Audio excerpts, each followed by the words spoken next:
전국에 계신 수험생 여러분, 안녕하세요. 저는 모두공에서 국어를 맡고 있는 송하라입니다. 자, 우리 2020년 국가직 시험이 코로나로 인해서 연기되었던 국가직 시험이 이제 시행이 되었는데요. 자, 여러분, 시험들 잘들 보셨는지 모르겠습니다. 여러분들 고생하신 만큼 분명히 좋은 결과 있으시길 진심으로 기도하고 기원합니다. 자, 우선은 이제 해설에 앞서서 간단한 총평을 하자면 이번 우리 국가직 국어 시험은 지난 6월에 치러졌던 우리 지방직 시험보다는 조금은 어려웠다. 약간, 근데 지방직과 유사한 수준이었다라고 총평을 해볼 수가 있겠습니다.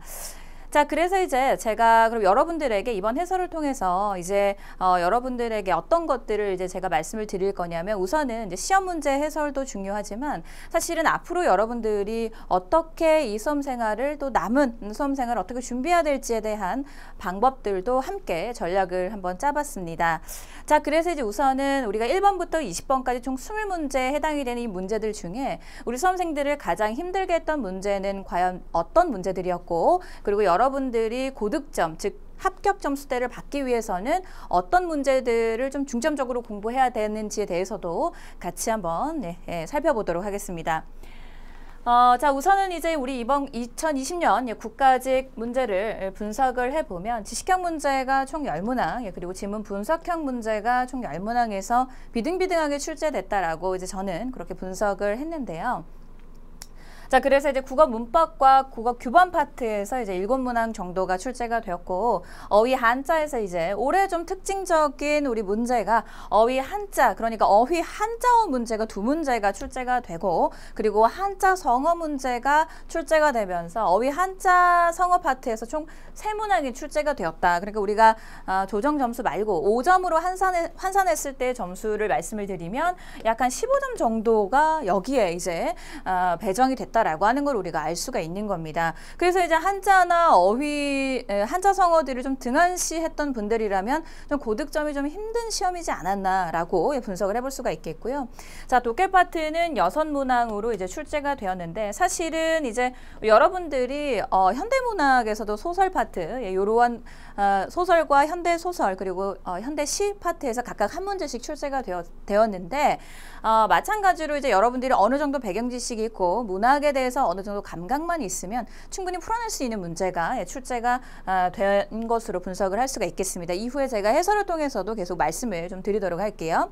그리고 이제 여러분들을 좀 힘들게 하는 고전 문법에서는 출제가 되지는 않았고 고전 문학 파트에서 이제 한 2문항 정도가 출제가 되었으나 여러분들이 충분히 풀어낼 수 있는 수준의 문제로 우리가 분석을 해낼 수 있는 2문항이 출제가 됐습니다.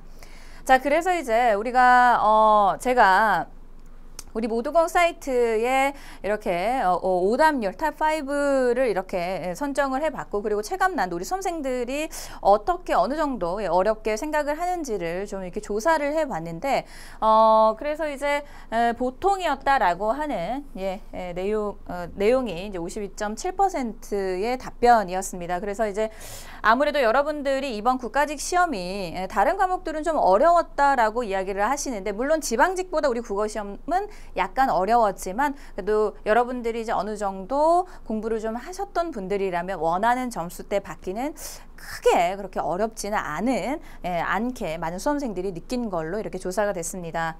그러면 이제 도대체 몇 번 문제들을 우리 수험생들이 많이 틀렸는지, 이것도 역시 이제 우리 모두공 사이트에 3만 명 가까운 우리 수험생들께서 이렇게 올려주신 자료를 토대로 이렇게 이제 수치를 낸 건데요.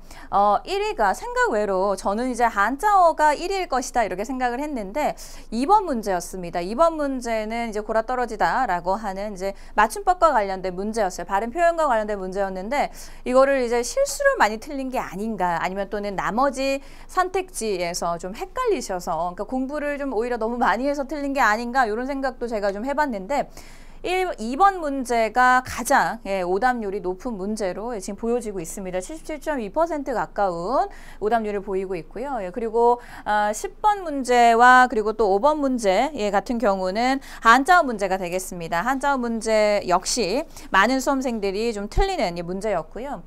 그리고 또 1번 문제는 안의 문장, 암기 문장, 문장 분석하는 거였는데도 이렇게 58.8%로 절반 이상의 수험생들이 문제를 풀어내지 못했다라고 하는 모습을 보이고 있습니다. 저는 이제 강사이고 또 여러분들이 여러분들의 한 명 한 명의 모습이 수준이 어느 정도 되는지 물론 이제 저와 자주 어떤 Q&A나 질문 게시판을 통해서 소통을 하는 수험생들을 제외한 나머지 분들이 어떻게 이 시험을 치렀는지를 사실은 확인한다는 게 그렇게 쉽지는 않은데 이 수치를 통해서 보면 그렇죠. 1번 문제에서 많이 틀렸구나라고 하는 거 그리고 또 1, 2번 문제에서 많은 분들이 틀렸다라고 하는 것을 이제 제가 확인을 해볼 수가 있었습니다. 자, 그래서 이제 그러면 우리가 이게 이제 지금 파트별로 우리가 이제 문제를 분석을 해보면 일단은 문법 파트, 크게 문법 파트, 그리고 한자 어휘 파트, 그리고 또 문학, 그리고 비문학 파트로 이렇게 크게 네 가지 파트로 이렇게 우리가 정리를 해본다면 우리가 그러면은 이제 여기서 좀 결론을 낼 수가 있는 게 뭐냐면 우리가 이제 기본적인 점수대 그러니까 이제 여기 오답률이 높다라고 하는 건 그만큼 많이 틀렸다라고 하는 거죠. 그러니까 이제 많이 틀렸다라고 하는 이러한 문제들을 여러분들이 다 맞히시게 된다면 어떻게 될까요? 그렇죠. 고득점으로 올라갈 수 있고 합격 점수를 받아낼 수가 있는 문제들이라는 거죠. 그럼 이제 거꾸로 말하면은 기본적으로 깔고 가는 점수, 기본 점수를 받기 위해서 그러니까 우리 수험생들 중에 제 강의를 지금 활용하시는 분 중에는 아무래도 지금 이제 초시생 분들도 아마 많이 계시리라 생각이 들고 그렇죠? 그래서 이제 그럼 기본 점수 때도 안 나오시는 분들 그러니까 한 40점대, 50점대 정도를 그러면 만들기 위해서는 어떻게 해야 되느냐? 기본적인 점수대를 만들기 위해서는 우리가 비문학 독해도 여러분들이 반드시 해야 된다. 그래서 비문학 독해 문제를 좀 신경 써서 공부를 해야 되고 그렇죠. 비문학과 문학 파트를 좀 공부를 해야 되겠고 이게 이제 기본적으로 깔고 가는 그러한 문제들이고 여러분들에게 변별력을 줄 수 있는 고득점 그래서 이제 우리가 합격을 논할 수 있는 그런 문제들은 어디에 문법 파트에서 우리가 문법과 어휘 파트에서 합격 당락이 좌우되는 문제들이 이렇게 출제가 되고 있구나. 그래서 여러분들이 만약에 기본이 좀 부족하시다. 일단은 여러분들이 비문학과 문학 파트에서 기본을 탄탄하게 좀 다지신다. 다음에 문법과 어휘 이후에 문법과 어휘를 통해서 여러분들이 고득점으로 갈 수가 있겠다라고 하는 거를 확인을 하시면 되겠습니다. 그래서 이제 많은 분들이 물론 유형 자체가 제가 해설에도 달아드렸지만 예전에 우리가 공시 국어에서 많은 수험생들을 좀 힘들게 했던 그런 지역적인 우리 공시 국어의 문제들은 조금 이제 지양하는 모습으로 이제 가고 있다. 여러분들이 충분히 공부만 하면 풀어낼 수 있는 문제로 지금 이제 문제가 그렇게 방향이 그렇게 흘러가고 있다라고 하는 것. 그러니까 거꾸로 이야기하면 여러분들이 얼마나 충실하게 열심히 공부를 하는지에 대해서 합격 당락이 좌우된다라고 하는 이야기가 또 될 수가 있기 때문에 여러분들이 이제 공부를 하실 때 제가 말씀드렸던 것처럼 이렇게 문학과 그리고 문법 그리고 또 독해, 어휘, 한자 이 세 개 파트를 좀 골고루 공부를 해두셔야 되겠고 그다음에 이제 문법 그리고 또 중단지문 그러면 이제 독해 연습 같은 경우는 선생님 그러면 독해 연습을 그런 분들도 계시더라고요. 독해 연습 같은 경우도 따로 이렇게 어떤 수능 제시문들이나 이런 것들을 따로 이렇게 문제집을 사서 풀어야 될까요, 선생님? 이런 분들도 많이 계신데 사실은 우리 공시국어에 제가 잠시 후에도 해설을 해드리겠지만 물론 이제 제시문 문이 어느 정도는 길이가 적지는 않습니다만 그래도 수능 제시문 정도의 어떤 그런 길이라고 하기에는 우리 공시국어의 제시문 문제는 중단지문이 좀 줄을 이루고 있습니다. 그렇기 때문에 짧게 여러분들이 빨리빨리 읽을 수 있는 그러니까 짧은 시간 안에 집중력 있게 독해낼 수 있는 그런 훈련이 좀 필요합니다. 독해 같은 경우는 그래서 이 훈련은 여러분들이 이제 짧은 시간 안에 반드시 할 수 있기 때문에 요거는 짧은 시간 안에 할 수 있다. 하지만 이제 문법이나 어휘 같은 경우는 여러분들이 좀 계획을 세우셔서 꼼꼼하게 공부를 해 두셔야 앞으로 이제 우리가 앞으로 이제 그 시험에 있어서 우리가 대비를 충분히 해낼 수 있으리라 생각이 듭니다. 아시겠죠? 자, 예, 그러면은 일단 우리가 이제 1번부터 예, 제가 문제 해설을 해보도록 하겠는데요. 1번 문제도 그러니까 탑5 안에 드는 문제였습니다. 그래서 이제 설마 저는 이 문제에서 그렇게 많이 틀릴까라고 생각을 했는데 생각 외로 많은 분들이 이제 문장, 아는 문장, 암기 문장 같은 경우는 견문장은 여러분 어떻습니까? 이게 그 연습이 좀 되어야 되는데, 그렇죠? 예, 그 생각만큼 여러분들이 원체 또 요 연습이 좀 부족해서 많이 틀리지 않았나 이런 생각을 해봅니다.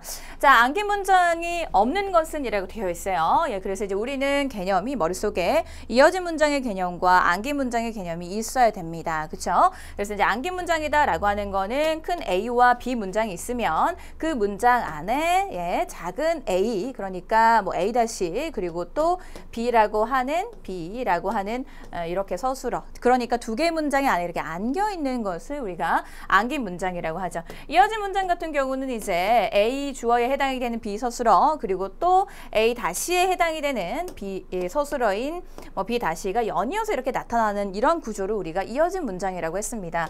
그래서 이제 여기에 안겨 있을 때 어떤 방식으로 안겨 있는지에 대해서도 지난 소방 시험에서도 우리가 출제되지 않았습니까? 그죠? 예, 그래서 이제 명사절로 안겨 있는, 관형절로 안겨 있는, 부사절로 안겨 있는 이러한 연습들은 사실은 이제 우리가 우리 제 기본 강의 시간에도 사실은 같이 연습 많이 했습니다. 그래서 제 강의를 좀 충실하게 잘 챙겨 들으신 분들이라면 우리가 강의 시간에 연습을 너무나도 많이 했기 때문에 아마 충분히 1번 문제 같은 경우는 잘 푸셨으리라 생각이 드는데요.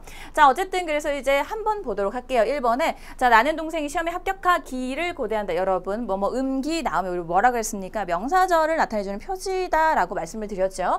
그렇기 때문에 얘는 우리가 볼 것도 없이 명사절로 암기 문장이네 라고 분석하고 넘어가시면 되는 거예요. 얘는 맞아. 자, 근데 이제 여기 2번에 착한 영어라고 되어 있습니다. 여러분들이 이제 착한 영어는 언제나 친구들을 잘 도와준다. 선생님이 여기는 착하다라고 하는 관형어로 분석을 해야 되는 게 맞지 않냐라고 생각할 수 있지만 얘 같은 경우 여러분 어떻습니까? 우리가 안에 안겨있다라는 표현을 하기 위해서는, 그러니까 두 개의 문장이 있다라고 하는 것을 우리가 확인하기 위해서는 서술어, 즉 용언이 한 문장 안에 두 가지가 있는지를 보시면 된다. 즉 서술성이 있는지 없는지를 확인하시면 되죠.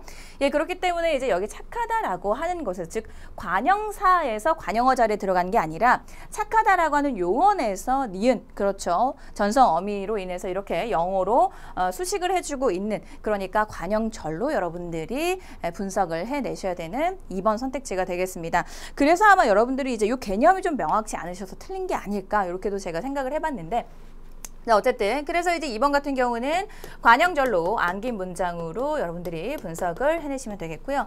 자, 3번은 혜진이는 울산에 살고 초희는 광주에 산다라고 되어 있습니다. 자, 혜진이는 울산에 살고요. 예, 산다. 초희는 광주에 산다. 두 개의 문장이 명확하게 찢어질 수가 있습니다. 그렇죠? A, B 그리고 A 다시 B 다시 이러한 구조를 가지고 있는 것을 이어진 문장이라고 했죠.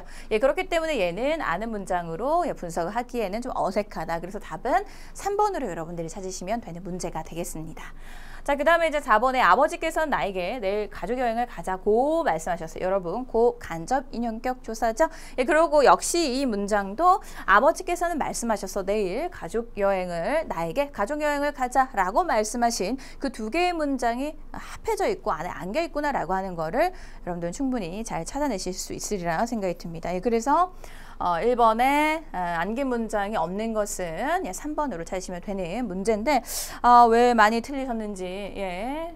자, 그래서 공감국어 우리 문법편 126쪽에 나와 있는 내용이 되겠습니다. 통설원 파트로 너무나도 많이 했던 내용이고요. 예, 뭐 많은 이제 다른 선생님들께서도 마찬가지겠지만 통설원 파트에 대한 해당되는 내용들은 꼼꼼하게, 저 역시도 훨씬 더 꼼꼼하게 여러분들과 같이 연습을 하면서 했기 때문에 제 강의를 잘 챙겨 들으신 분이라면은 1번 문제 어렵지 않게 잘 마치셨으리라 생각이 듭니다.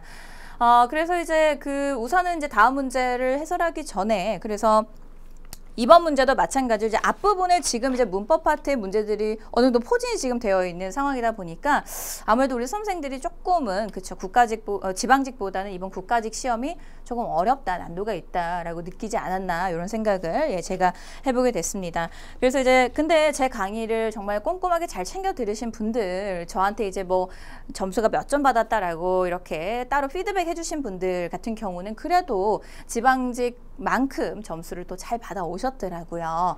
자, 그래서 이번 문제 일단 한번 보도록 할게요. 이번 문제도 이게 지금 이제 문제가 되는 오답률이 가장 높은 문제가 되겠습니다. 밑줄 친 부분이 바르지 않은 것은 자, 골아 떨어졌겠지. 여러분들 설마 얘를 골아가 이 골이 설마 틀렸으리라고는 많은 분들이 생각을 하시지 못한 것 같아요. 그러니까 이거는 어떻게 보면은 뭐랄까 맞춤법적인 그쵸 아마 출제하신 분도 설마 이걸 틀릴까라고 생각을 하면서 낸 게 아닌가. 근데 이제 나머지 그죠 깨나 그다음에 곤욕 우리는 공부를 너무 많이 했어 그죠 그래서 헷갈려서 틀린 게 아닐까라는 생각을 저는 해봤는데 자 어쨌든 골아 떨어지다라고 하는 내용에서 이제 골타라고 하는 그 의미에서 어떻습니까 여러분 그 의미를 그대로 가지고 있는 경우에는 골아 떨어지다라고 하는 단어가 만들어질 때 그 원형을 그대로 살려서 표기를 한다라고 하는 우리 한글 맞춤법 2절 15항의 내용으로 우리 같이 제 공감국어 교재 221쪽의 문법편에 나와 있는 내용으로 확인을 해볼 수가 있습니다. 물론 이제 이 내용이 아니더라 해도 여러분들은 골아 떨어지다라고 하는 골의 리을 히읗 받침이다라고 하는 거를 그렇죠. 어떻게 모르셨을지 어쨌든 너무 생각을 많이 해서 틀린 게 아닌가 저는 이제 그런 생각을 해보는데 여러분들이 공부를 안해서 이게 틀린 게 아니라 너무 생각을 많이 해서 틀린 게 아닌가 설마 이건 맞겠지 이러면서 이제 정답을 제대로 찾지 못하지 않았나 이런 생각을 해봅니다. 새깨나 읽었겠어 깨나와 꽤나의 그 두 개의 단어가 헷갈릴 수 있게 이렇게 이제 출제를 한 것 같은데 깨나 같은 경우는 여러분 어떤 뜻입니까? 어느 정도 이상의 뜻을 나타내는 보조사로서 책 명사 다음에 깨나 보조사 자리로서 이제 적합한 표기가 되겠습니다. 자, 그 다음에 이제 우리가 또 곤욕과 곤혹을 아마 여러분들이 그죠? 이거 곤혹이 아닐까? 이런 것들 때문에 그러니까 너무 이제 머릿속에 복잡해지면서 공부를 너무 많이 하셔서 오히려 틀린 게 아닌가 이런 생각을 해보기도 했는데 자, 심한 모욕이다 라고 하는 뜻입니다. 그쵸? 곤혹은 당황하다라고 그러한 의미고 곤욕은 모욕을 당하다 이런 의미죠. 그렇죠? 그렇기 때문에 곤욕과 모멸과 박대는 각오한 바이다. 역시 옳은 표현으로 우리가 볼 수가 있겠습니다. 4번에 김 과장은 그러고 나서 서류를 보완해달라고 했다. 자, 그러고 나서 같은 경우도 얘가 이제 본동사와 보조동사 그러니까 본용언과 보조용언의 구조를 가지고 있는 단어가 되겠는데 자, 그래서 이제 얘가 그러고 나서 이 표현이 여러분들이 이제 그러고 나서가 왠지 또 틀린 게 아닐까 이렇게 생각을 하셔서 얘를 또 정답을 잘 못 찾지 않았나 이런 생각을 해보는데 어쨌든 그러고 나서 같은 경우는 여러분 어떻습니까? 그러다라고 하는 용언에 나다라고 하는 보조동사가 이렇게 본동사와 보조동사의 구조를 띠고 있는 단어가 되겠습니다. 그래서 이제 그러다에 고 나서가 연결된 말인데 고가 이게 연결 어미가 되겠죠. 그죠? 그리고 또 나다는 이제 동사 나다에다가 나서 어미의 활용형 그러니까 용언의 활용형이 되겠습니다. 자, 그래서 이제 그러고 나서와 그리고 나서 제 해설에도 이제 꼼꼼하게 달아드렸는데 이 두 개 단어를 좀 헷갈리셔서 틀린 게 아닐까 아니면 또는 혹시라도 띄어쓰기가 잘못돼서 틀린 게 아닐까 이렇게 이제 조금은 너무 깊이 이 제시문을 놓고 이 선택지를 놓고 깊이 생각하셔서 헷갈리지 않았나 이런 생각을 이제 해봤는데 자 그래서 이제 그러고 나서 같은 경우는 제 해설지에도 달아드렸지만 이 그 저의 계열 그러니까 그러고 나서 이러고 나서 저러고 나서와 같은 계열을 이루고 있지만 그리고 같은 경우는 우리가 이제 용언도 아닌데다가 접속 부사 다음에 보조동사가 올 수가 없는 구조인데다가 이러고 일이고 이런 식으로는 이제 우리가 활용이 될 수가 없기 때문에 그죠? 이런 표현은 틀렸다라고 하는 거를 여러분들이 좀 기억을 해주시면 되겠습니다. 자, 어쨌든 그래서 이번에 답은 1번이 되겠어요. 자, 그렇습니다. 자, 그 다음에 이제 우리 3번 문제 보도록 할게요. 3번은 그래도 여러분들이 문장 호응과 관련된 연습을 어느 정도 좀 하셔서 그런지 많은 분들이 잘 맞히신 문제가 되겠습니다. 문장의 호응이 자연스러운 거 사실은 이제 우리 공감국어 교재에서도 연습을 많이 했습니다. 우리 동영 모의고사에서도 했고요. 그리고 또 문법편 문장 성분의 호응 우리 뒷부분의 문제들 많은 문제들을 풀지 않았습니까? 그죠?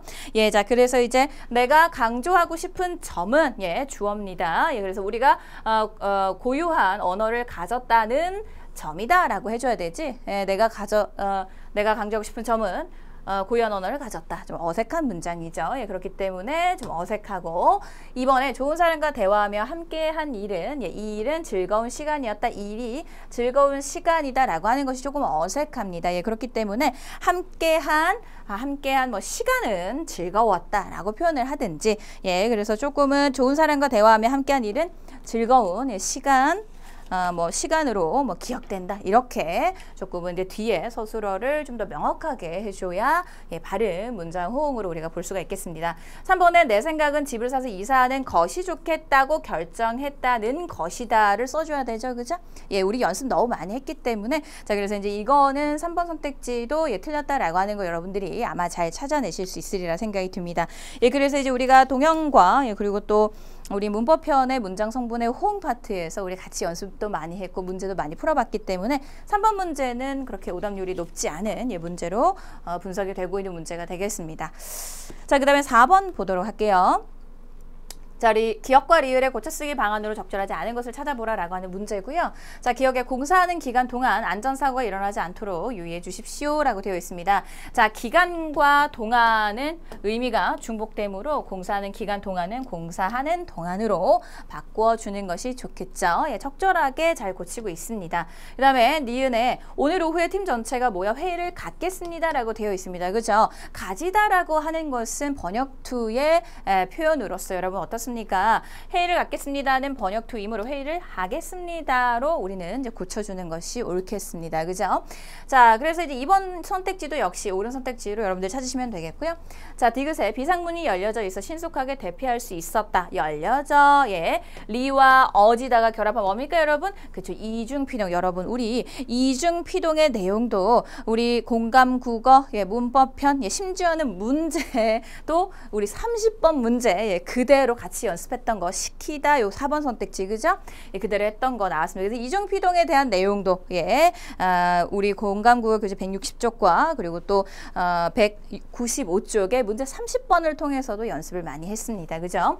자, 그래서 이제 열려로 예, 고쳐주는 것이 좋다. 그래서 이제 열리 어지다 그 다음에 밝히 어지다 이러한 표현들이 여러분 다 어떻습니까? 뭐 읽히 어지다, 읽히 어지다.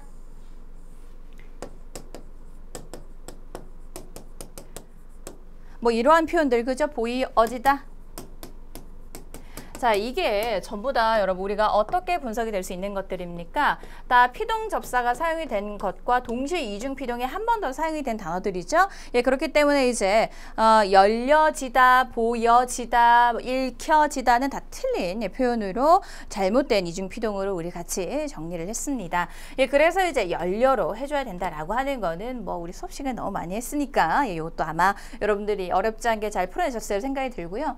자, 그 다음에 이제 지난번 검찰은 그를 뇌물수수 혐의로 구속했다라고 되어 있는데 자, 동작 대상에게 행위에 효력이 미친다는 의미를 제시하기 때문에 구속했다는 구속시켰다. 우리가 이제 시키다라고 하는 이 단어는 무엇을 만들어주는 단어입니까? 사실은 시키다라고 하는 것은 사실 우리가 지향하고 있지 않습니까? 물론 이제 너무나도 시키다라고 하는 표현을 많이 쓰죠. 이 단어는 사실은 우리가 타동사를 만들어주는 예, 단어입니다. 그러니까 이제 시키다. 예, 그래서 이제 우리 문제에서도 우리가 같이 풀어보았지만 타동사를 만들어주는 역할을 하기 때문에 마찬가지로 이제 이 문장에서도 사용이 적절하지가 않고 구속했다라고 하는 표현이 훨씬 더 자연스러운 표현이 되겠죠. 그죠? 예, 그렇기 때문에 4번이 이제 옳지 않은 표현이 되겠습니다. 고쳐 쓰지 않아도 되는 문장이 되겠어요. 되시겠죠? 자, 그래서 이제 4번 문제도 여러분들이 많은 분들이 이제 잘 풀어내신 예, 문제로 예, 보여지는 문제가 되겠고요. 예, 그래서 우리 공감국어 예, 195쪽에 30번 문제 시키다 문제 우리 그대로 같이 풀어봤습니다. 그죠?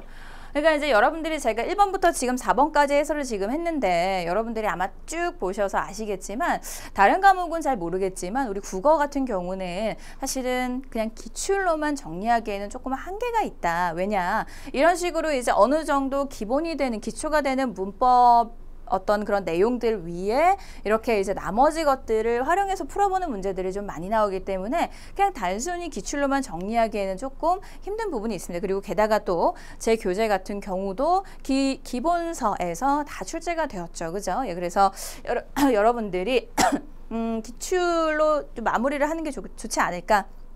기본을 좀 뭐 시간이 부족해서 뭐 이렇게 좀 요약 특강 뭐 이런 것들로만 좀 정리하고 뭐 그냥 기출이랑 뭐 이런 요약이랑 요 2개 정도로만 좀 하는 게 좋지 않을까 이렇게 생각하시는 분도 계실 수 있을 생각이 드는데 그것보다는 일단은 이제 우리 기본 문법 파트 그러니까 특히나 또 제 문법 그리고 제 기본서 같은 경우는 굉장히 짧게 제가 또 하지만 반드시 시험에 출제되는 것들만 제가 이렇게 교재를 이렇게 만들었기 때문에 여러분들이 이제 기본을 통해서 꼭 좀 잘 좀 정리를 하면 좋겠다라는 말씀을 드리고 싶습니다.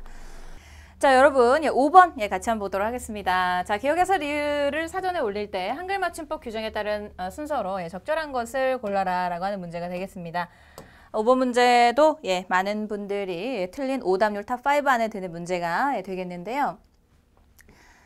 저 역시도 이제 이 문제를 보고 사전 배열 문제가 최근 경향이 아닌데 이렇게 출제가 되다니 문제가 사실 우리가 2014년도에 이제 출제되었던 그러니까 무려 6년 전 문제인데 그래서 이제 많은 분들이 뭐 최근 5개년간의 기출로만 정리하셨던 분들은 굉장히 당황하셨으리라 생각이 듭니다. 그래서 오답률도 이제 높게 지금 보여주고 있는데 사실은 그래서 이제 이 내용도 역시 제 문법편 기본서에 같이 정리했던 내용입니다. 그래서 물론 이제 우리가 한글 자모의 순서 그리고 또 한글의 자모의 순서와 그리고 또 이제 어떤 방식으로 요 내용을 좀 이제 요 문제가 출제가 됐을 때 어떤 방식으로 풀면 된다라고 하는 내용을 우리 공감국어 26쪽에 그래서 이제 아니 선생님 강의는 다른 선생님들 같은 경우는 이제 왜 뭐 어떤 기출 문제라든지 아니면 또 동형 모의고사 아니면 또 뭐 그런 데서 이제 많이 출제가 되는 선생님은 기본서에서 이렇게 많이 나왔습니까라고 이제 말씀하시는 분 계신데 그러니까 이제 약간 국어적인 과목적인 특징도 사실은 있습니다, 여러분이. 그래서 이게 이제 기본을 모르고서는 이게 이제 이런 식으로 출제가 되면 그냥 틀릴 수밖에 없는 거예요. 그러면 여러분 이런 생각이 드는 거죠. 여러분들이 한자 어휘, 한자 어휘, 그러니까 운 좋게 이제 3문제 중에 한 문제를 찍어서 맞췄다라고 생각을 해도 이 문제에서 또 틀려버려요. 그렇죠? 그러니까 굉장히 고득점을 받기가 힘들다라고 하는 겁니다. 기본을 하지 않고서는. 그래서 제가 드리고 싶은 말씀은 일단은 이제 국어 같은 경우는 이제 기본을 좀 잘 다진 다음에 제 커리큘럼의 그 순서들을 그렇게 그렇게 제가 만든 그 이유가 있어요. 그렇기 때문에 저를 믿고 일단은 이렇게 이제 다 출제가 되지 않습니까? 26쪽에 그대로 나와 있습니다. 자, 그래서 이제, 요 순서를 일단 한번 보면, 아무래도 이제 우리가 요즘에 우리 수험생분들은 이제 그 휴대폰으로 사전 검색을 하기 때문에 이 순서가 많이 약할 생각이 들어요. 종이사전을 쓴 세대가 아니기 때문에, 그렇죠? 하지만 우리는 이제 기역, 니은, 디귿, 리을 순서는 알죠. 아야, 오요, 요 순서는 알기 때문에. 근데 이제 아마 여러분들이 일단은 이제 골과 곡간에서 누가 먼저인지가 아마 좀 많이 헷갈리셔서 틀린 게 아닌가 이런 생각을 해봤는데 일단은 한번 보도록 할게요.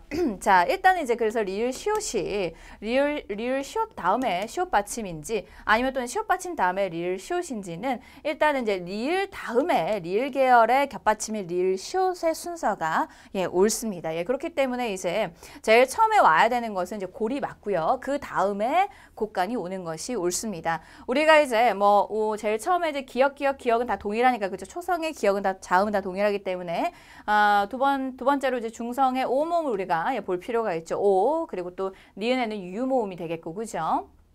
와 그 다음에 유 모음이 되겠습니다. 그래서 이제 오에다가 오 다음에 와가 순서가 온다라고 하는 것 그리고 또 유가 마지막에 온다라고 하는 것 이러한 순서들이 여러분들이 좀 알아두셔야 외워두셔야 이 문제를 잘 풀어내실 수 있다. 그래서 포인트는 이 문제를 풀 수 있는 포인트는 이 겹받침의 자음의 순서가 어떻게 되는지를 알아두셔야 되겠고 그 다음에 이제 나머지 모음의 이중 모음들 아니면 또는 모음들의 순서들이 어떻게 되는지를 잘 나열을 기억을 할 수 있어야 이 5번 문제를 풀어낼 수가 있는 문제였습니다. 마찬가지로 이 내용은 우리 공간국어 26쪽에 뭐 좀 전에도 말씀을 드렸던 것처럼 그대로 제가 말씀을 드렸던 내용이고 우리 기본을 좀 충실하게 잘 여러 번 회독하셨던 분들이라면 충분히 이 순서도 잘 기억을 하셔서 문제를 잘 푸셨으리라 생각이 듭니다. 그래서 제일 처음으로는 고리 맞고요. 그죠? 그 다음에 곡간 그리고 또 광명 와 다음에 유가 유 모음이 오기 때문에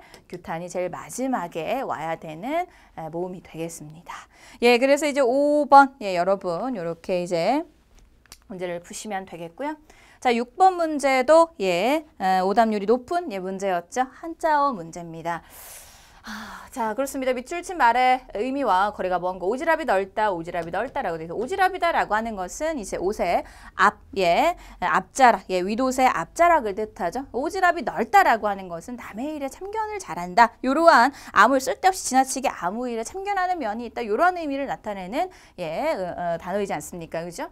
자, 그래서 이제 알현 나와 있고요. 그죠? 그 다음에 간섭할 간자, 그리고 섭자, 그 다음에 참견, 간여. 그래서 여러분들이 이제 제가 볼 때는, 요렇게 간섭과 참견, 참자 정도는 우리가 같이, 그래서 사실은 이 4개의 한자어들 모두, 자, 어디에 나와 있었냐? 우리 공감국어 독해 어휘편 435쪽에 사실은 다 수록이 되어 있는 단어입니다.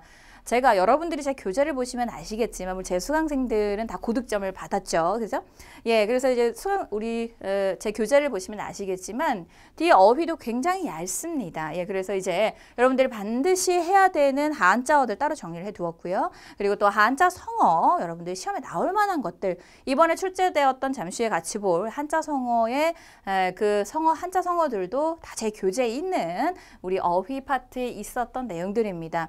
그거를 어떻게 다 외우냐? 양이 많지 않아요, 여러분. 그렇기 때문에 요 정도는 여러분들이 조금은 챙기셔서 그렇죠. 여러분들이 반드시 합격을 해야 되겠다. 그러니까 지금 이제 뭐 말씀드리고 싶은 것은 앞으로 공부 계획에 대해서 어떤 방식으로 해야 될지를 계획을 잡으시는 분들에게는 그래도 어휘는 좀 챙겨서 공부를 하면 되고 양이 너무나도 일단은 한자어가 방대하기 때문에 어떻게 공부를 해야 될지 모르겠다라고 하시는 분이 만약에 계시다면은 제 어휘편에 나와 있는 한자어들 정도만이라도 날짜를 정하셔서 외우시면 좋겠다라는 말씀을 드릴 수가 있겠습니다.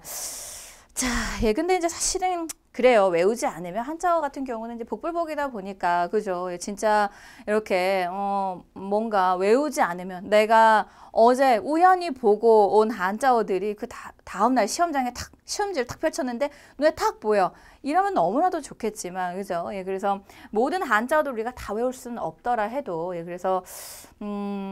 그래서 한자어 문제는 그래도 우리가 좀 익숙해지면 그래도 좀 눈에 보입니다. 읽혀져요. 그래서 이제 이게 알현이다, 간섭이다, 참견이다, 간여다라고 하는 요 내용들이고 어쨌든 이 6번 문제 정답 오지랖이 넓다라고 하는 이 단어와 이 의미와 거리가 먼 것을 찾으라라고 했기 때문에 정답 몇 번입니까? 아련하다라고 하는 것은 무슨 뜻입니까? 알현, 높은 사람의 지체가 높고 귀한 사람을 찾아가 뵙다라고 하는 그러한 뜻이죠. 그래서 이제 알자 나타날 현자를 사용을 하고 있는 한자어가 되겠습니다.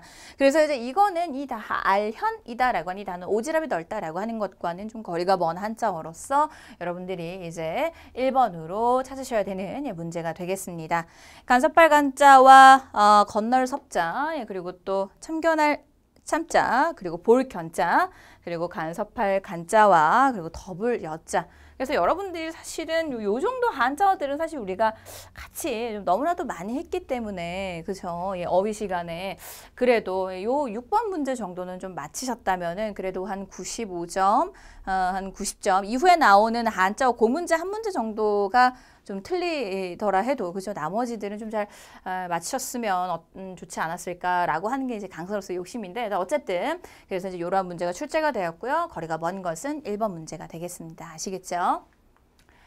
자, 7번의 이 작품은요, 마찬가지로 사실은 이제 우리 공감국어 독해편, 그리고 또 우리 공감국어의 우리 동영모의고사의 시간에 제가 같이 해봤던 조세희님의 난쏘고, 난쟁이가 쏘아올린 작은 공이라고 하는 작품이 되겠습니다.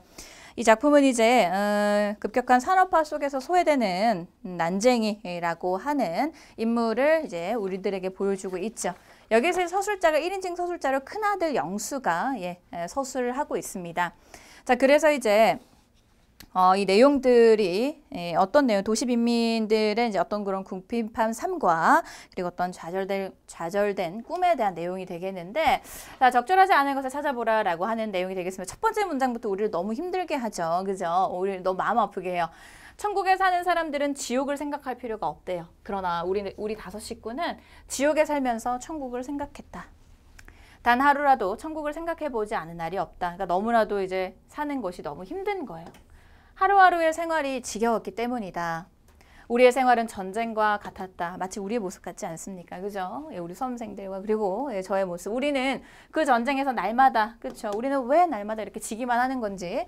아버지가 평생을 통해 해온 일은 5가지이다. 채권 매매, 칼갈기, 고친 건물, 유리 닦기, 펌프 설치하기, 수도 고치기이다. 이 일들만 해온 아버지가 갑자기 다른 일을 하겠다고 했다. 섞어 쓰던 일이었다. 아버지는 처음 보는 곱추 한 사람을 데리고 와 여러 가지 이야기를 했다. 얼마 동안은 그의 조수로 일하면 된다고 했다. 2 사람은 자기들이 무대 위에서 해야 할 연기에 대해 이야기했다. 그러자 어머니가 아버지에게 대들었다. 우리들도 아버지에게 성토했다. 아버지는 힘없이 물러섰다.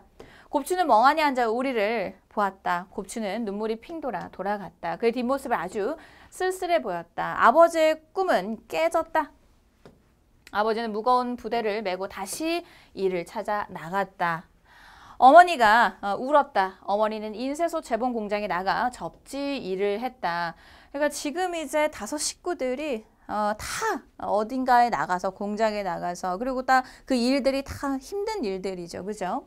자, 고무 골무를 끼고 인쇄물을 접었다. 나는 겁이 났다. 나는 인쇄소 공무부 조역으로 출발했다. 땀을 흘리지 않고는 아무것도 얻을 수 없다는 것을 뒤늦게 알았다. 영호와 영희도 형제, 남매들입니다. 몇 달 간격을 두고 학교를 그만두었다. 마음이 차라리 편해졌다. 우리를 해치는 사람은 없었다. 우리는 보이지 않는 보호를 받고 있어요. 남아프리카의 어느 원주민들이 일정한 구역 안에서 보호를 받듯이 우리도 이질 집단으로서의 보호를 받았다. 그러니까 보호받았다라고 하는 것이 뭔가 나에게 뭐 좋고 아름다운 것이 아니라 이질 집단이에요. 그렇죠? 무슨 말인지 이해되시죠? 그러니까 이제 그러니까 뭔가 긍정적인 어떤 그런 의미가 아니다라고 하는 것을 이제 알 수가 있는 겁니다. 이질 집단으로서의 보호를 받았다라고 하는 이 표현을 통해서, 그죠? 나는 우리가 이 구역 안에서 한 걸음도 밖으로 나갈 수 없다는 것을 깨달았다. 너무 끔찍하죠? 자, 나는 조역, 공목, 약물, 해판의 과정을 거쳐 정판에서 일했다. 영어는 인쇄에서 일했다. 나는 우리가 한 공장에서 일하는 것이 싫었다. 영어도 마찬가지였다. 그래서 영어는 먼저 철공소 조수로 들어가 잔심부름을 했다. 가구 공장에서도 일했다. 그 공장에 가 일하는 영어를 보았다. 뽀얀 톱밥 먼지와 소음 속에 서 있는 작은 영어를 보고 나는 그만두라고 했다. 그래도 이제 형으로서 동생이 그런 일을 하는 걸 또 보는 것이 너무 마음이 아팠다는 거죠. 그죠? 인쇄 공장의 소음도 무서운 것이었으나 그곳에는 톱밥 먼지가 없었다. 우리는 죽어라 하고 일을 했다. 우리의 팔목은 공장 안에서 굵어갔다. 영희는 그때 큰 길가 슈퍼마켓 한쪽 자리를 잡은 빵집에서 일했다. 우리가 고맙게 생각한 것은 환경이 깨끗하다는 것 하나뿐이었다. 우리는 무슨 일이 있든 공부를 해야 한다고 생각했다. 공부를 해야 된다라고 생각했다. 공부를 하지 않고서는 이 구역에서 벗어날 수 없다고 생각했다. 세상은 공부를 한 자와 못한 자로 너무나도 엄격하게 나누어져 있었다. 끔찍할 정도로 미개한 사회였다. 우리가 학교 안에서 배운 것과는 정반대로 움직였다. 나는 무슨 책이든 손에 잡히는 대로 읽었다. 정판에서 식자로 올라간 다음에는 일을 하다 말고 원고를 읽는 버릇까지 생겼다. 그러니까 자꾸 내가 뭔가 배우려고 배운 사람들만이 대접받는다라고 하는 그런 느낌 때문에 자꾸 공부를 하려고 했다는 거죠. 동생들에게 필요하다고 느껴지는 것은 판을 들고 가 몇 벌씩 교정세를 내기도 했다. 영호와 영희는 나의 말을 잘 들었다. 내가 가져다 준 교정세를 동생들이 열심히 읽었다. 실제로 우리가 이 노력으로 잃은 것은 하나도 없었다. 나는 고익 검정시험을 거쳐 방송통신고교에 입학했다. 그러니까 큰 아들인 나는 이 정말 지긋지긋한 가난을 벗어나기 위해서 그렇죠. 교육만이 이제 공부만이 살 길이다라고 생각을 하고 있는 모습이 제일 마지막 부분이 되겠습니다. 자, 그래서 이제 이 글에 대한 이해를 적절하지 않은 거. 우리 5 식구는 생존을 위해 애쓰지만 윤택한 삶을 누리기 어려운 처지였다. 한계가 있었다라고. 예. 그 삶을 뛰어넘을 수가 밖으로 나갈 수 없었다라고 하는 것을 깨달았다라고 되어 나와 있죠. 그죠? 알 수가 있습니다. 아버지는 가족들의 바람을 수용하여 평생 해온 일을 그만두고 새로운 일을 시작하기로 결심한다라고 되어 있는데 자, 이거는 사실은 어떻습니까?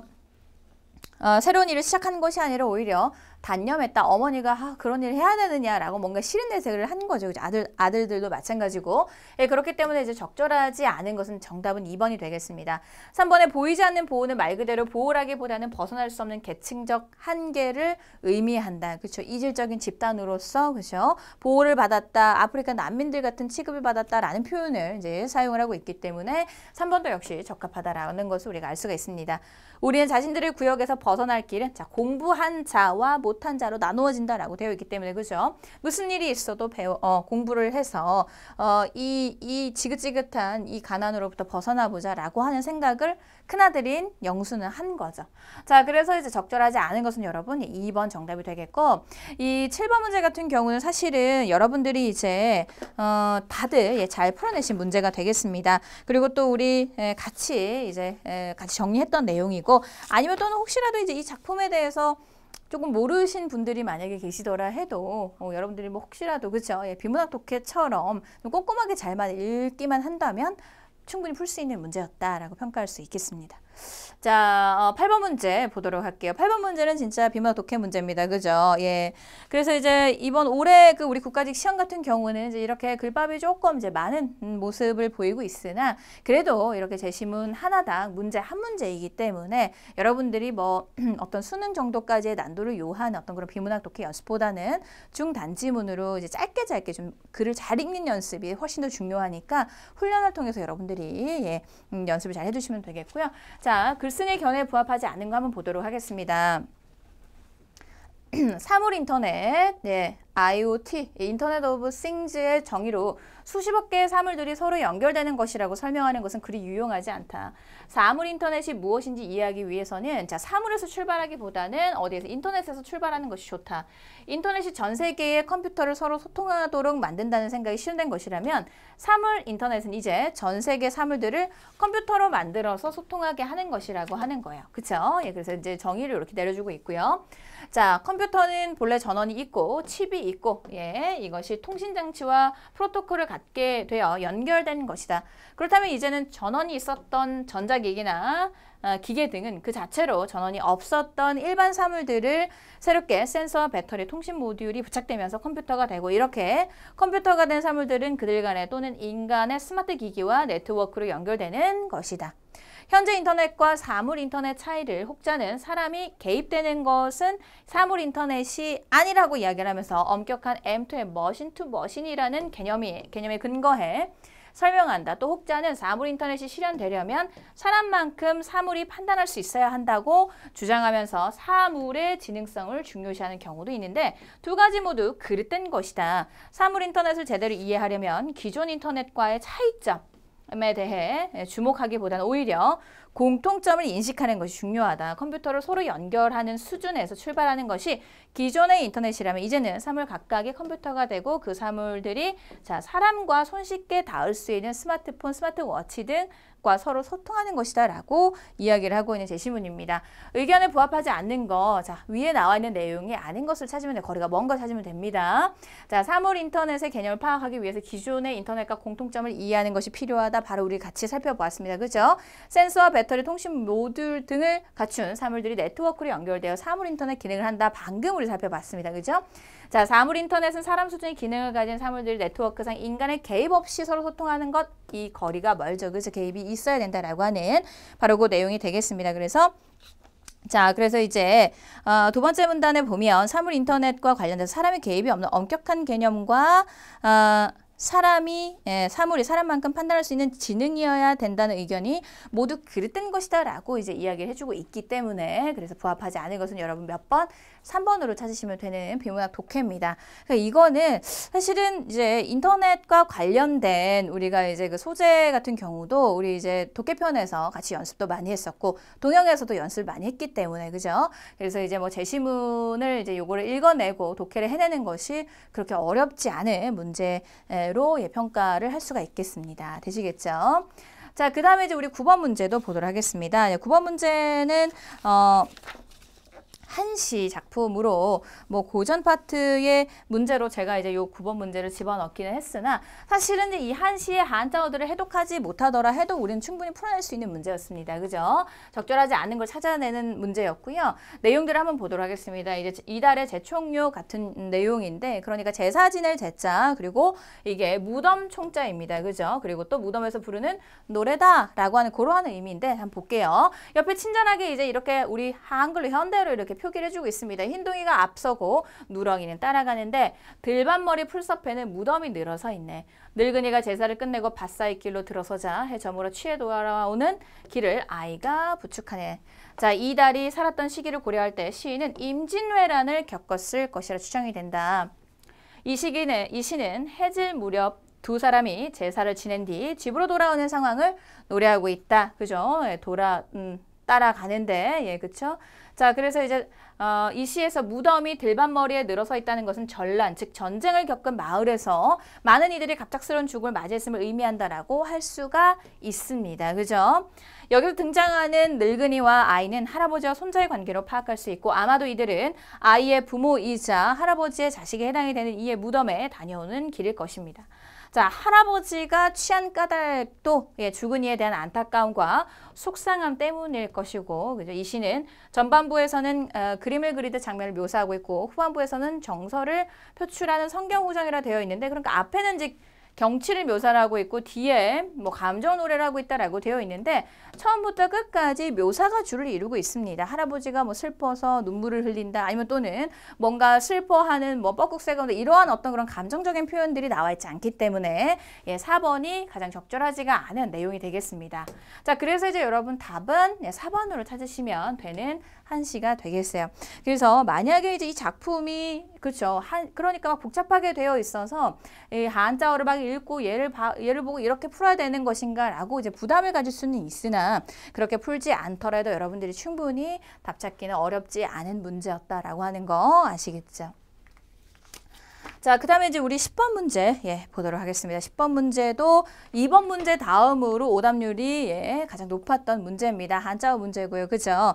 자, 그래서 이제 뭐 10번 문제 정도는 저는 사실은 10번 문제가 가장 오답률이 높지 않을까라고 생각을 했는데 그래도 2번이 가장 높았고 10번이 두 번째로 이제 많은 분들이 틀렸습니다. 한자 표기로 옳은 것은 그죠? 도전 그리고 또 지지하다.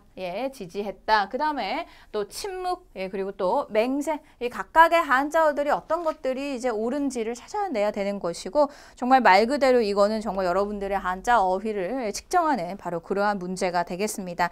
사실은 그래서 이제 우리 9급과 뭐 7급도 마찬가지지만 한자 어휘 문제가 반드시 출제가 되기 때문에 지난 지방직에서 출제가 되지 않았습니까? 그죠? 그렇기 때문에 한자어를 사실은 빼놓고는 여러분들이 고득점 하기는 사실은 좀 힘들다라고 하는 거를 한 번 더 보여주는 문제라고 할 수가 있겠습니다. 자, 그래서 이제 마찬가지로 근데 이제 여기에 나와 있는 도전, 지지, 침묵, 맹세 같은 이 한자어들은 저와 같이 제가 이제 앞선 문제에서도 한자어 문제에서도 우리가 이제 어휘편에 다 나왔다라고 말씀을 드렸는데 자, 어휘편에 우리 어휘편 422쪽에 다 나온 한자어들이 되겠습니다. 우리 한자 어휘편에.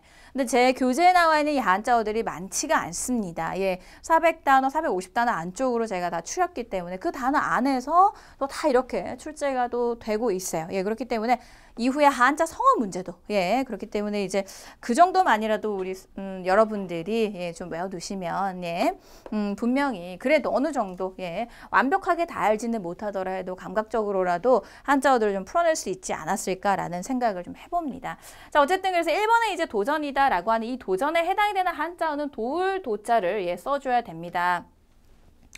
앞서 나온 이제 여기에 이제 이 도자는 달아날 도자예요. 예, 달아날 도자이기 때문에 얘는 거리가 멀고요. 자, 그다음에 두 번째로 이제 지지하다라고 할 때 이 지지는 여러분 여기에 나와 있는 것처럼 지탱할 지와 가지 지자를 예, 써줘야 되는 한자어로서 요 지자는 맞고 땅 지자가 예, 틀린 한자어가 되겠습니다. 땅 지자를 쓰면 안 되죠. 자, 그 다음에 이제 침묵하다라고 하는 것도 마찬가지로 이 침자가 이제 이렇게 잠길 침자를 써줘야 됩니다. 우리가 이제 조용히 하다라고 하는 침묵, 예, 조용히 하다, 예, 여기 어떤 일에 대해서 그 내용을 밝히지 않는다, 아무 말도 없이 가만히 있는다, 이런 의미이기 때문에 그죠? 잠길 침자를 이제 써줘야 되는데, 자, 여기서는 이제 적실 침자를 쓰고 있기 때문에 틀렸다라고 하는 겁니다. 자, 예, 그래서 이제 우리가 맹세, 예, 맹세할 맹자와 그리고 맹세할 서자, 그래서 이제 맹세할 서자인 맹세 이 한자어가 가장 적합하기 때문에 우리 10번의 답은 4번 문제가 되겠습니다. 예, 그래서 이제 여러분들이 이제 이 한자 어휘를 도대체 어떻게 그러면 앞으로 공부를 해야 될까에 대한 고민이 있으신 분들은 제가 말씀드렸던 것대로 어휘편, 그러니까 이제 여러분들이 영어 단어를 매일매일 공부하는 것처럼 한자 어휘도 여러분들 좀 챙기셔서 고득점을 노리시는 분들이라면, 조금 직렬이 조금 점수대가 높은 그러한 직렬을 준비하시는 분들이라면 꼭 좀 외우셔야 되는 문제가 바로 10번 문제가 되겠습니다. 아시겠죠? 그러니까 여러분 이제 여기까지 어떻게 보면은 이제 이후에 11번부터 뒤에 이어지는 문제들 중에서도 물론 이제 조금 어려운 문제들은 보이는 문제는 거의 없어요. 네. 그러니까 이제 여기서 지금 거의 어지간한 문제들의 이후에 뭐 현대시 18번 문제 정도가 조금 뭐 어려울 수는 있으나 어쨌든 변별력을 줄 수 있는 문제는 딱 여기 앞부분, 그러니까 지금 1번부터 이제 10번까지의 요 문제들에 해당이 되는 내용인데 그러니까 공부를 이제 어떤 방식으로 해야 될지에 대한 계획들이 아마 좀 잡히셨으리라 생각이 듭니다. 자, 그래서 이제 10번 문제, 그리고 또 한자 어휘, 앞선 이제 우리가 5번, 6번의 문제들, 그리고 또 발음 표기와 관련된 문제들도 여러분들에게 변별력을 주는 문제이기 때문에, 그렇죠? 이 문제, 이런 문제들을 또 틀리게 되면 점수가 훅 낮아지지 않습니까? 한 문제가, 그렇죠?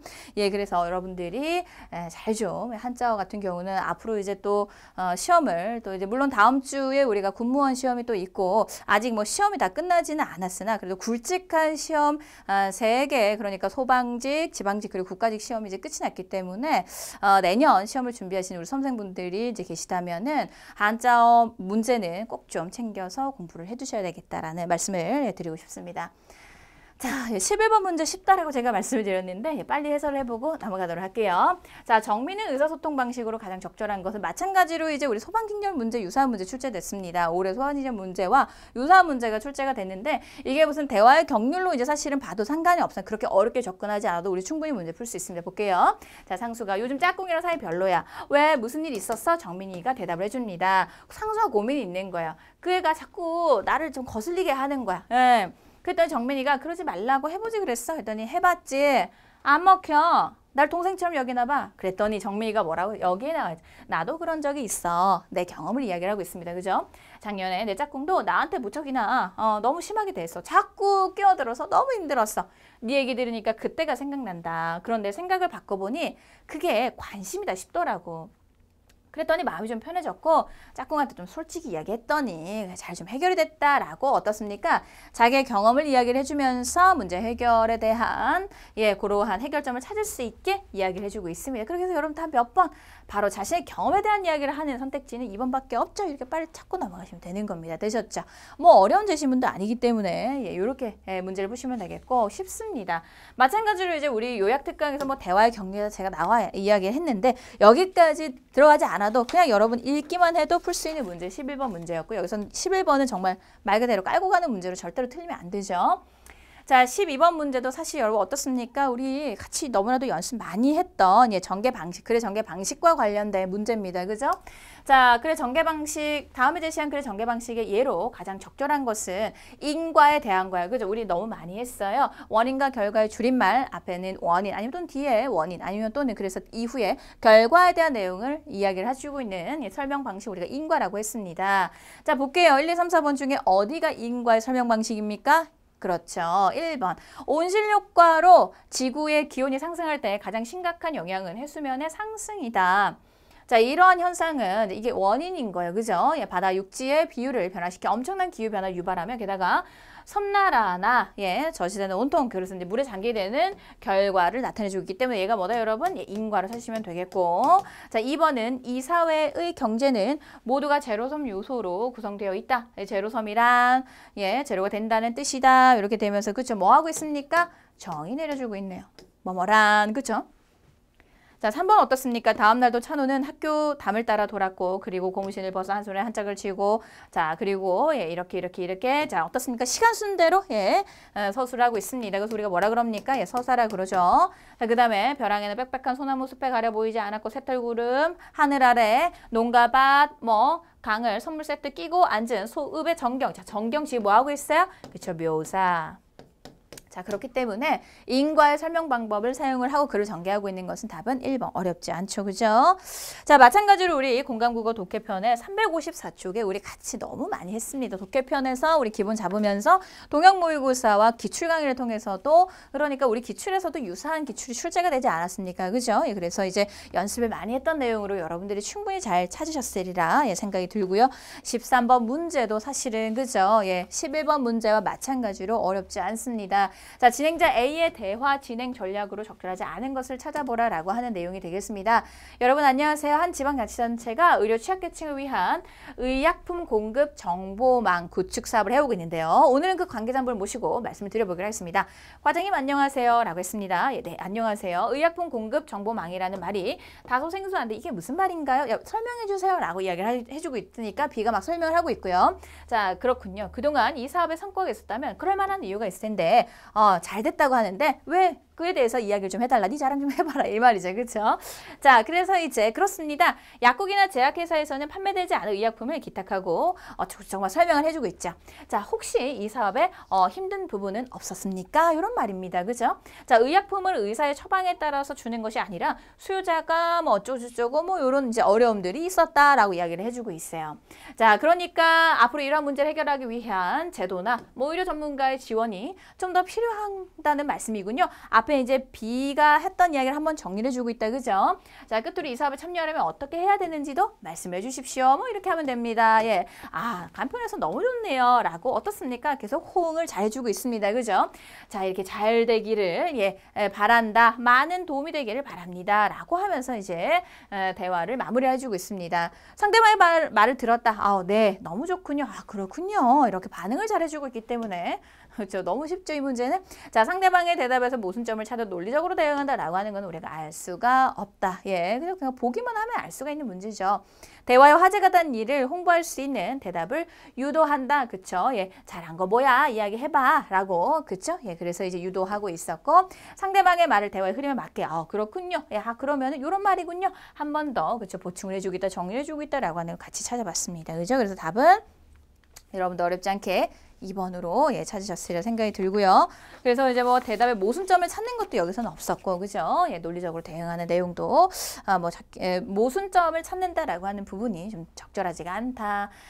자, 마찬가지로 이제 요약 특강의 대화의 경류 이거는 제 교재뿐만 아니라 여러분들 우리 담화론 시간에도 사실 또 많이 했고, 그죠? 자, 14번 문제 충분히 잘 풀어내셨으리라 생각이 들고요. 우리 14번 문제 보도록 하겠습니다.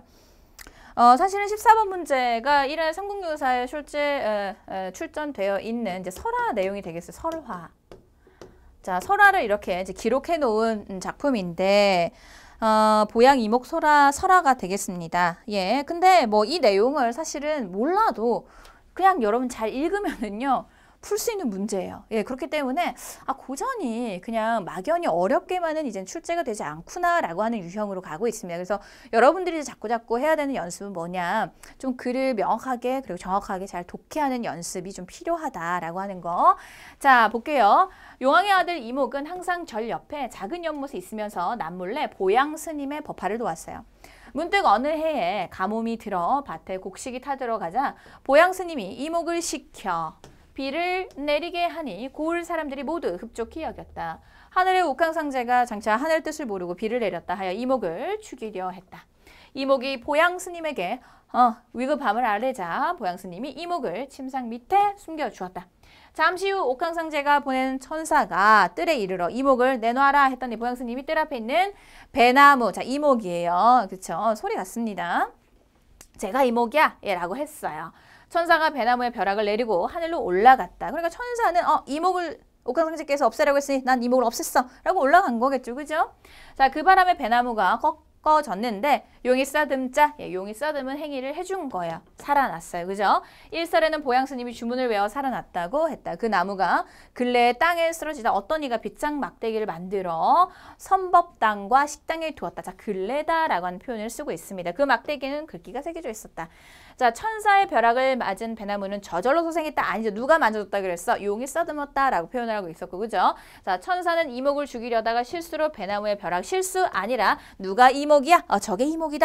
그쵸? 예, 그래서 이제 배나무다라고, 그쵸? 예, 이야기하기도 명확하게 배나무를, 벼락을 내린 것이 실수가 아니죠.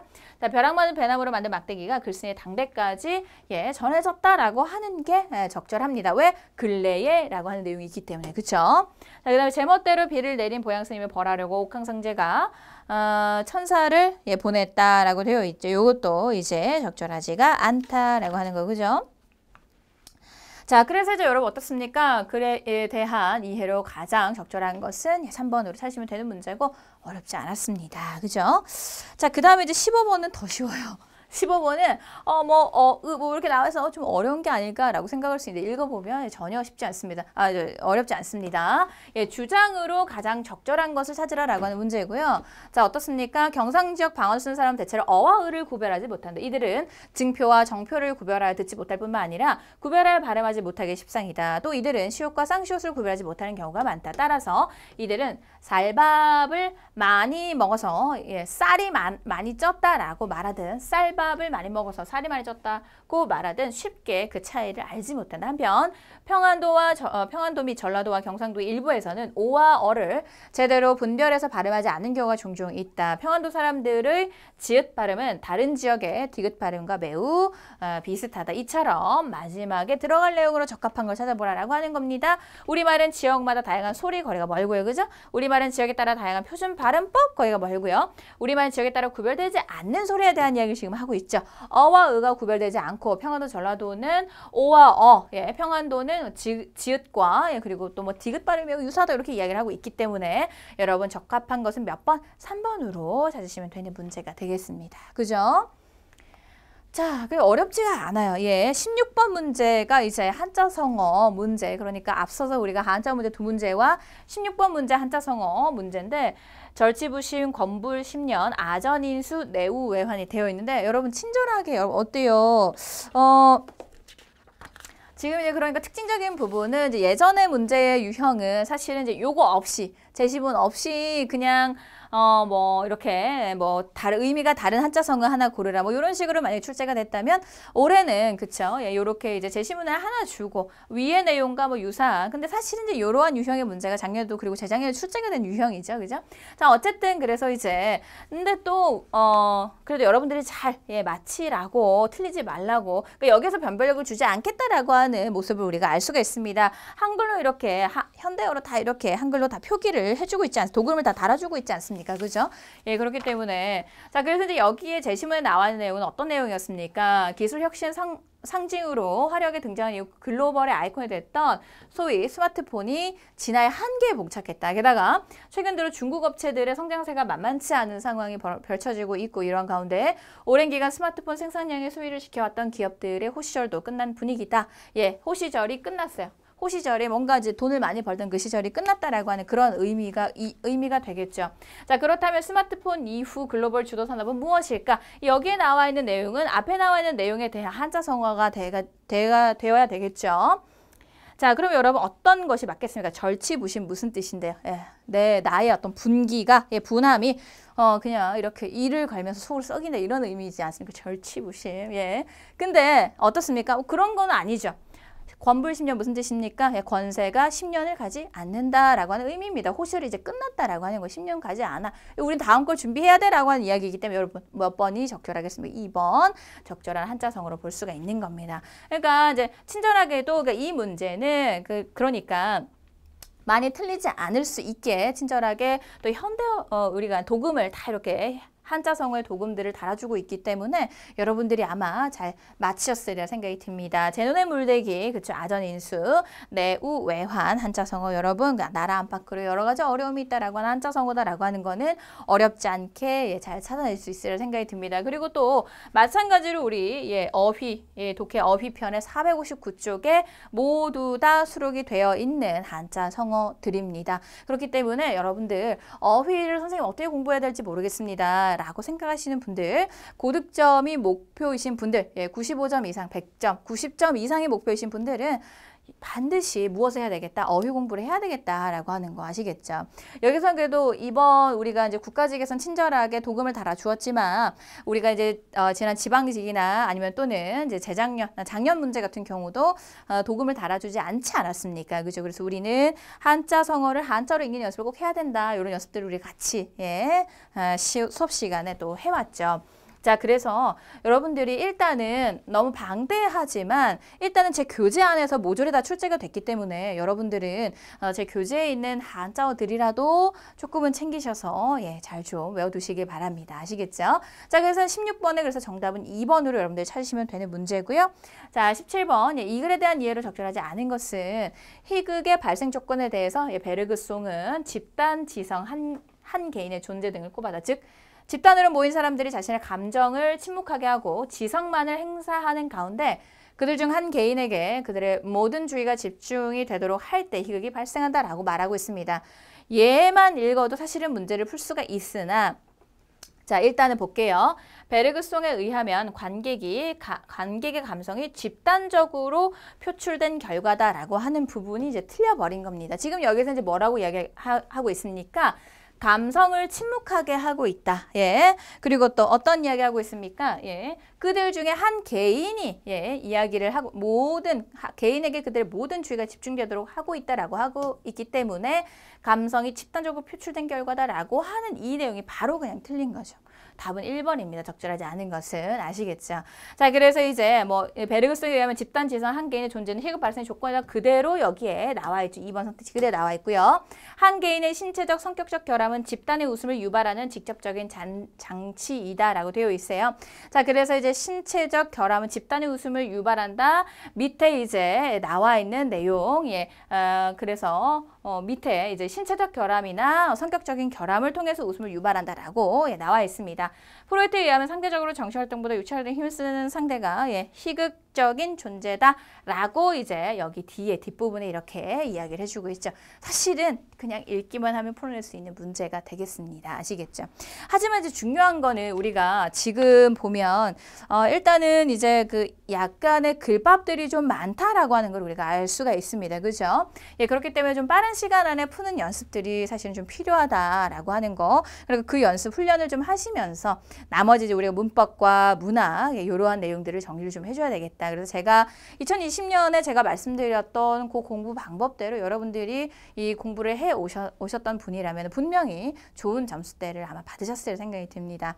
자, 일단은 그래서 18번 문제 풀어보도록 하겠습니다. 18번 문제는 양 기자의 비 오는 날이면 가리봉동을 가야 된다라고 하는 이 소설 작품을 통해서 이제 이렇게 시 문제에 해당이 되는 유사한 정서가 드러나는 시를 찾으라라고 하는 문제가 되겠습니다. 그래서 이제 선택지에 4개의 작품이 모두 시가 출제가 됐기 때문에 저는 18번 문제를 소설 파트로 넣지는 않았고요. 시 파트로 정리를 했습니다. 자, 그래서 이제 어쨌든 여기에 나와 있는 기억은 저 10손가락에 박힌 공의의 대가가 기껏 지하실 단칸방만큼의 생활뿐이라면 좀 너무하지 않나 하는 안타까움이 솟아오르기도 했다. 여기서 공의의 의미는 이제 굳은살이라고 하는 전라도 방언이 되겠습니다. 그래서 이제 뭔가 열심히 일을 하지만 정말 끝도 없이 일을 해야 되는 뭔가 힘든 어떤 그러한 이제 삶의 모습, 고된 삶의 모습을 나타내주고 있는 시작품으로 적절한 걸 찾으라라고 하는 그러한 내용과 적절한 시를 찾아보도록 하겠습니다. 1번 시는 이제 즐거운 지상의 잔치에 금으로 타는 태양의 즐거운 울림, 아침이면 세상은 개벽을 한다. 예, 박남수 시인의 아침 이미지, 예, 이제 공감국어 독해편에 또 나와 있는 작품이지 않습니까? 그죠? 자, 마찬가지로 근데 이제 1번은 즐겁고 어떤 그런 생동감 넘치는 아침 이미지이기 때문에 뭔가 고된 삶의 내용과 좀 거리가 멀고요. 그죠? 자, 산에 피는 꽃이 우리 많이 알고 있습니다.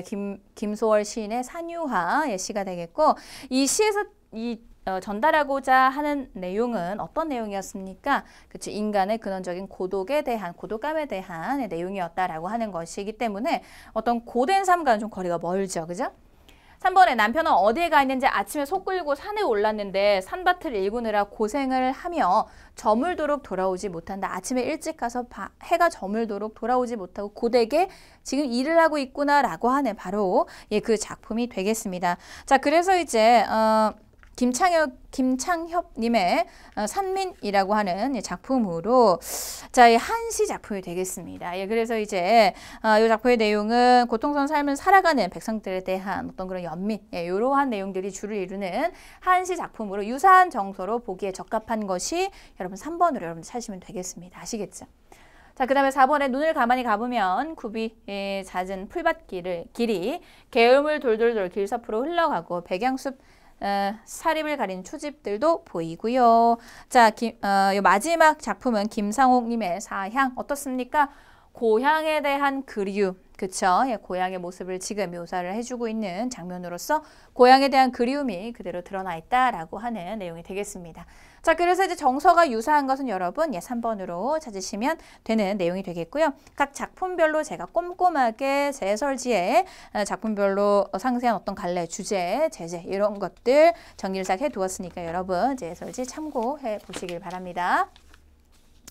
자, 19번과 20번 문제도 이제 비문학 독해 두 문제가 되겠습니다. 그죠? 자, 비문학 독해 두 문제인데 한번 보도록 할게요. 이 글의 시사점으로 적절하지 않은 것을 찾아보라 라고 하는 내용입니다. 여기 글에서의 전체적인 내용은 건장한 성인 남성의 몸을 우리가 기존의 의학적인 연구는 표준으로 삼았기 때문에 뭐 농약과 같은 화학물질이 몸에 들어와 어떠한 변화를 일으키는지 검토한 연구에서 생리주기에 따라 변하는 여성 호르몬이 그 물질과 어떤 상호작용을 일으킬 수 있는지는 전혀 고려되지 않았다라고 하는 겁니다. 그러니까 건장한 성인 남성의 몸으로만 그동안의 의학 연구를 해왔기 때문에 여성의 몸이라든지 나머지 연령대의 몸에 대한 연구는 이루어지지 않았다라고 하는 내용들이 여기 나와 있는 거죠.